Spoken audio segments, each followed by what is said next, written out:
नमस्कार साथियों, स्वागत है आपका एक बार फिर से हमारे YouTube चैनल पर। दोस्तों, आज हम इस वीडियो के अंदर हम बात करने वाले हैं कि लमसम इन्वेस्टमेंट म्यूचुअल फंड के अंदर हम कैसे करते हैं। और जब लमसम इन्वेस्टमेंट करते हैं तो हमें क्या क्या किन किन बातों का ध्यान रखना चाहिए जिससे कि हमें एक लॉन्ग टर्म के अंदर बेहतर रिटर्न मिल सके। यानी कि ये वीडियो बहुत ही ज्यादा इंफॉर्मेटिव और काफी कमाल का होने वाला है, तो इसलिए आप उस वीडियो को पूरा आखिर तक देखिएगा, समझिएगा कि आखिर हमें इन्वेस्टमेंट करने से पहले किन बातों पर ध्यान देना चाहिए और लमसम हम कैसे करते हैं। तो वीडियो को स्टार्ट करूं उससे पहले रिक्वेस्ट है कि इस वीडियो को जल्दी से लाइक कर दीजिए, शेयर कर दीजिए अपने मित्रों के साथ में, फ्रेंड सर्कल में, जिससे कि वो भी सही तरीके से लमसम इन्वेस्टमेंट करना सीखें। और चैनल पर नए तो चैनल को सब्सक्राइब कर लीजिए। देखिए, म्यूचुअल फंड में इन्वेस्टमेंट करने के दो तरीके होते हैं। एक होता है आपका एसआईपी यानी कि सिस्टमेटिक इन्वेस्टमेंट प्लान, दूसरा होता है आपका लमसम। अब जब लमसम के जरिए हम पैसा इन्वेस्टमेंट करते हैं तो काफी सारे लोगों को, यानी कि आप लोगों को क्वेरीज आती है, व्यूअर्स की क्वेरी आती है कि हमें लमसम जब इन्वेस्टमेंट करना है तो हमें किन किन बातों पर ध्यान देना चाहिए और हमें क्या नहीं करना चाहिए। तो ये एक इंपॉर्टेंट क्वेश्चन हो जाता है। साथ में एक ये चीज आ जाती है कि जो मार्केट में सिनेरियो चल रहा है उसके अकॉर्डिंग हमारा क्या होना चाहिए आने वाले समय के अंदर। अब जैसा कि देखिए, डोनाल्ड ट्रंप भी पॉजिटिव सिग्नल दे रहे हैं, यानी कि उन्हें अब गलती का एहसास हो रहा है और उन्होंने अभी कमेंट किया है रिसेंटली, ट्विटर ट्रुथ पे किया है, सोशल मीडिया उनका प्लेटफॉर्म है ट्रुथ है, उस पर उन्होंने बोला है कि भारत जैसे देश के साथ में हमें दोस्ती रखनी चाहिए और हमने उनको खो दिया है, हमें इसका अफसोस है। यानी कि हमें अब थोड़ा सा प्रॉपर तरीके से इंडिया के साथ में बातें करनी चाहिए, जिससे कि जो टैरिफ का जो वॉर चल रहा था, अब कहीं ना कहीं आने वाले समय के अंदर टैरिफ के वॉर की जो प्रॉब्लम है सॉल्व हो जाएगी। यानी कि एक इकोनॉमी और अच्छे बेहतर स्तर पर जा सकती है। जैसा कि 7.8 का इकोनॉमी काफी अच्छा जो रिजल्ट आए हैं, अब इसके पॉजिटिव सेंटीमेंट सारी दुनिया देखेगी और आने वाले समय में आपके इन्वेस्टमेंट में अच्छे रिटर्न्स मिल सकते हैं लॉन्ग टर्म के अंदर।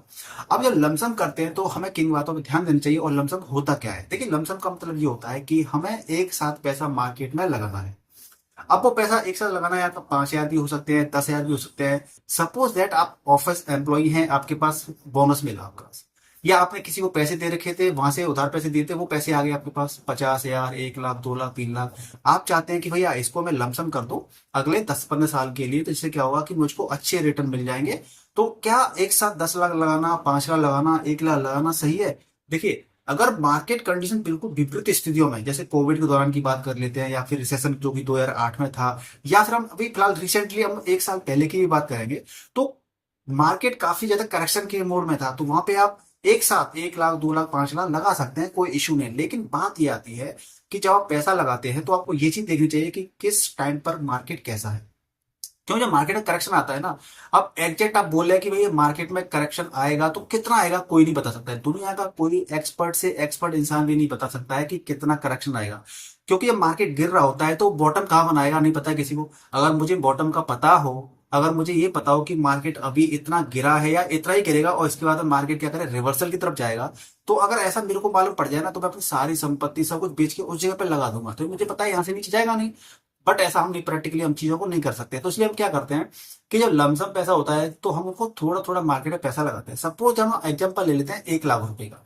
अब 1 लाख रुपीज मुझे इन्वेस्टमेंट करने हैं, तो मैं इसके 3 हिस्से या 4 हिस्से कर लूंगा। सपोज 25-25 हजार या 20-20 हजार के 4 हिस्से कर लूंगा, और आज मैं लगा दूंगा 20 हजार रुपये, फिर वेट करूंगा कि मार्केट में और करेक्शन आता है, 1 हफ्ते का, 1 महीने का वेट करूंगा, और फिर से उस 20 हजार को लगा दूंगा, फिर थोड़ा वेट करके फिर 20। तो इस प्रकार से क्या होगा, मेरा एवरेजिंग का फायदा मुझे मिल सकता है। इस प्रकार 4-5 महीने के अंदर क्या करूंगा, अपना 1 लाख रुपए मार्केट में लगा दूंगा, ठीक है ना।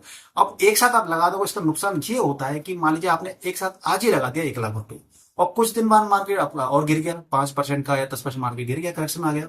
फिर आप कहोगे काश ये पैसा मैंने उस समय ना लगाया होता, आज ही लगा देता। तो यानी कि हमें जीवन में रिग्रेट आता है। तो हमें रिग्रेट भी नहीं करना है और कोशिश करनी है कि भाई ठीक ठाक जगह पे हमारा पैसा लग जाए। तो उसके लिए क्या बेहतर तरीका है, मार्केट में पैसे को धीरे धीरे लगाना।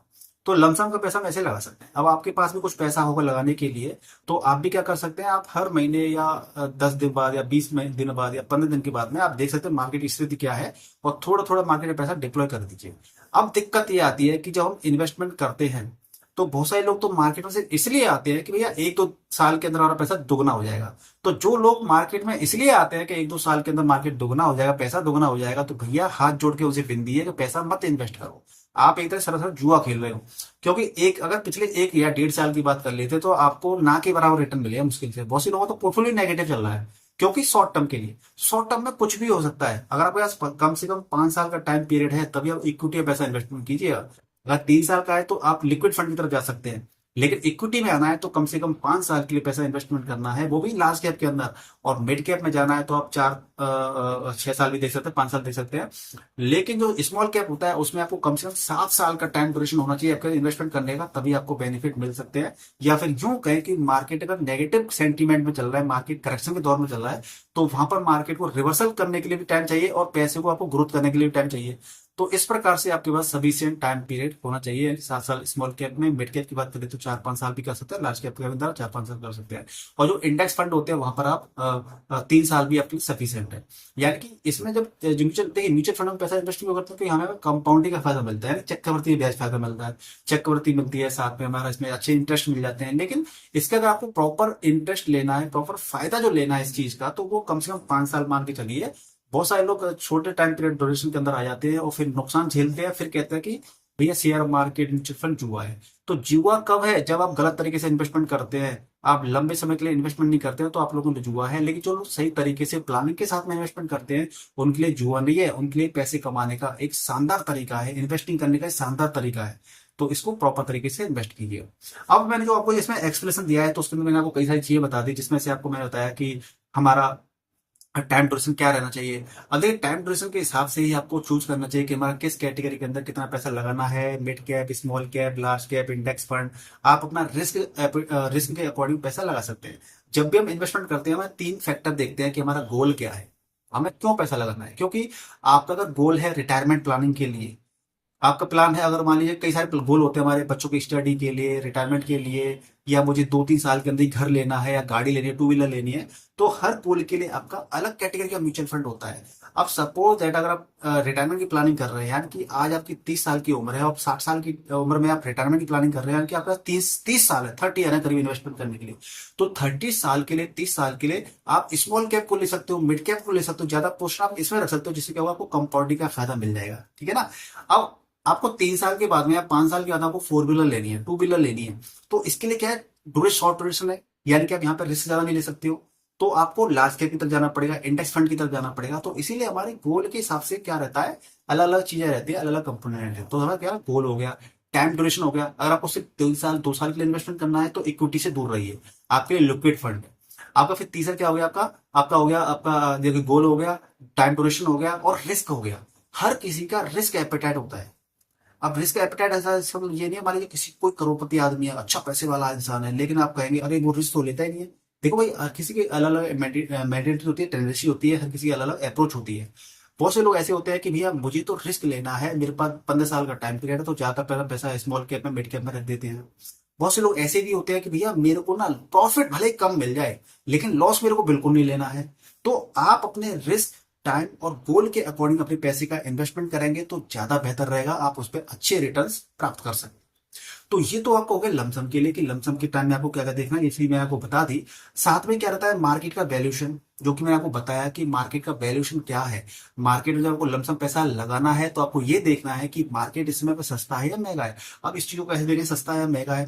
देखिए, जब ऑल टाइम हाई तो मार्केट चल रहा है, इसका मतलब ये है कि मार्केट नई नई ऊंचाइयां छू रहा है, यानी कि मार्केट वैल्यूएशन बहुत ज्यादा हाई है।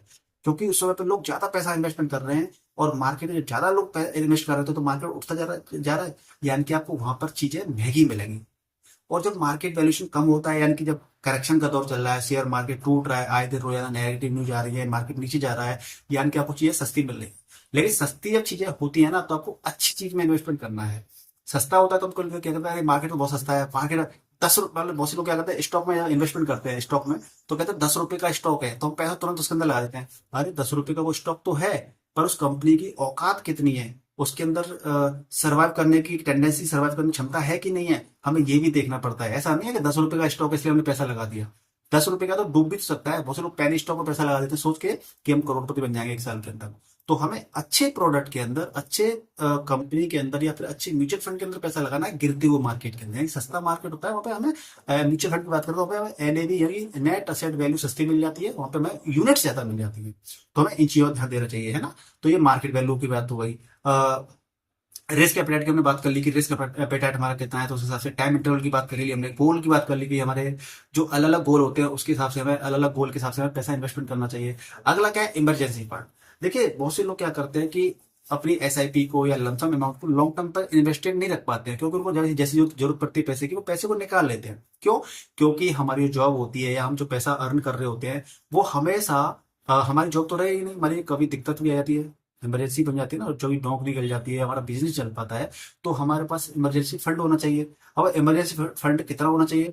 आप ये मान के चलिए कि कम से कम हमारे पास 6 महीने का इमरजेंसी फंड होना चाहिए। सपोज आपकी सैलरी है 30,000 रुपए की, तो 6 महीना यानी 6 × 18 लाख, 1,80,000 रुपए का आपके पास पैसा होना चाहिए, जिससे कि आपकी जॉब चली जाती है, आपका बिजनेस ठप पड़ जाता है, तो आपको दोबारा से नई जॉब लेने तक या बिजनेस को दोबारा से उठ खड़ा करने तक, बिजनेस को दोबारा से रिव्यू करने, रिवाइवल करने के तक आपके पास 6 महीने तक का आपको फंड होना चाहिए, जिससे कि आपके घर के खर्चे भी चलते रहेंगे, आपका इन्वेस्टमेंट पे कोई दिक्कत नहीं आएगी। तो इस प्रकार से आपको इमरजेंसी फंड की व्यवस्था करनी है, तो लॉन्ग टर्म तक आप मार्केट में टिके रह सकते हैं और आपका इन्वेस्टमेंट भी लगातार होता रहेगा, कोई भी आपको दिक्कत नहीं आएगी।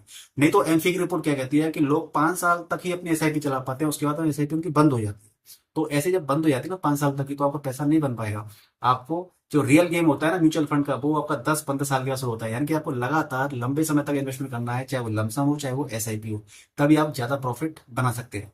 तो दोस्तों, मुझे उम्मीद है कि आपको इस वीडियो से काफी कुछ सीखने को मिला होगा। अगर आपको सीखने को मिला है तो प्लीज एक प्यारा सा कमेंट कर दीजिए, लाइक कर दीजिए वीडियो को। चैनल पर नए तो चैनल को सब्सक्राइब कर लीजिए। मिलते हैं नेक्स्ट वीडियो में, तो गुड बाय, टेक केयर, जय हिंद, जय भारत।